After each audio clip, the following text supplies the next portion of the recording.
guys, nandito tayo ngayon sa shop. So, ayun na nga, pinakita ko na sa inyo yung way ng paggawa ko ng mga items na pinost ko sa Shopee. Talagang pinaghirapan ko po yun and sana supportahan niyo po ako. Ito po ulit yung Shopee account ko. Ayan. Ito din po yung Facebook page ng aming printing shop. Ayan. So, papakita ko din sa inyo yung ibang item individually.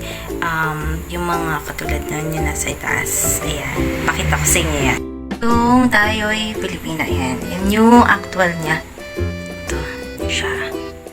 Tapos, ito yung sublimation print ng damit. Ayan siya. Ayan. Ayan. Tapos, guys, ito yung mga pinint ko and then nilagay ko sa katsapa. Sa tote bag.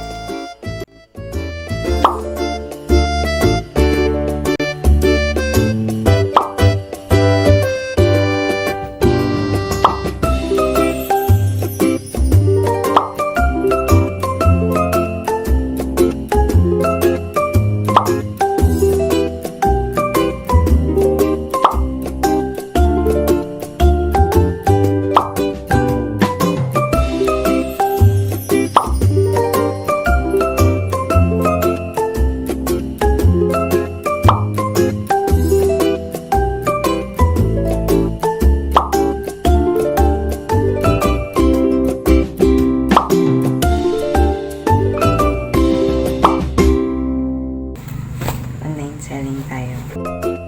So, thank you so much, made with love. Yung nakalagay dun sa tag. Ayan. Naka-ziplock siya, guys, para pwede nyo din siyang gamitin sa paglagyan. Pwede din maging storage na kahit anong mga papers. Ayan. Magagamit nyo din siya.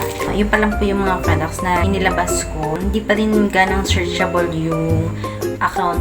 First time seller pa lang po ako. Online selling dun sa Shopee. Available po yan sa Shopee. So, bili na po kayo. And also guys, available na din po ang G's Cosmetics. Yan, live tint po siya. So, ito po yung kanyang Shopee account and Facebook page account. Ayan. So, maganda po ito. Lip and cheek tint. Ayan. Sobrang bango, may bubble gum.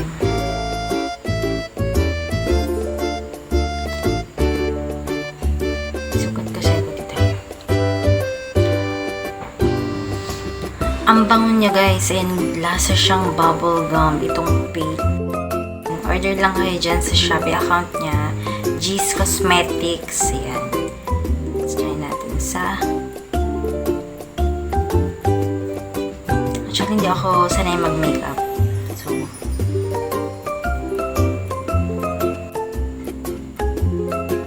yung applicator niya is maganda siya. So, kanina Jisoo yung shades ng lips ko, kaya medyo mapula. Ayan. Ito may sugat lang ako. Ayan, huwag niyo napansin niya. Tapos, ito ngayon, yung Fate, yung medyo ma-orange siya. Maganda din siya sa cheeks kasi medyo ma-orange. Ayan, so may mga product pa sila na mga ilalabas sa G's Cosmetics. So, follow niya lang sila sa Facebook account. Ayan. Shoutout to Evangeline Maniego. So, ayan, hello, Uni. Tapos ito din yung mga scrunchies. Yan po yung, meron pa ko ibang mga colors niyan. So, nakatago lang. Around Bulacan lang sila yata nag-deliver. O, around Matungaw kasi mga nag-aaral pa yung mga bata na to. So, hindi pa sila totally naka-focus talaga sa mga online. Lalo na ako may mga exam sila or ayan, sa mga modules, kanyan. So, pero support pa rin natin. Talaga nag-online selling na sila. So, ayun, basta support nyo lang ang mga local businesses. Ayan. So, bago matapos ang lahat, guys, so, gusto ko munang batiin na all the women out there. Happy International Women's Month! Saludo sa mga kababaihan na patuloy na ginagawa yung mga goal nila sa buhay. Pursuing their dream, taguyod ang pamilya.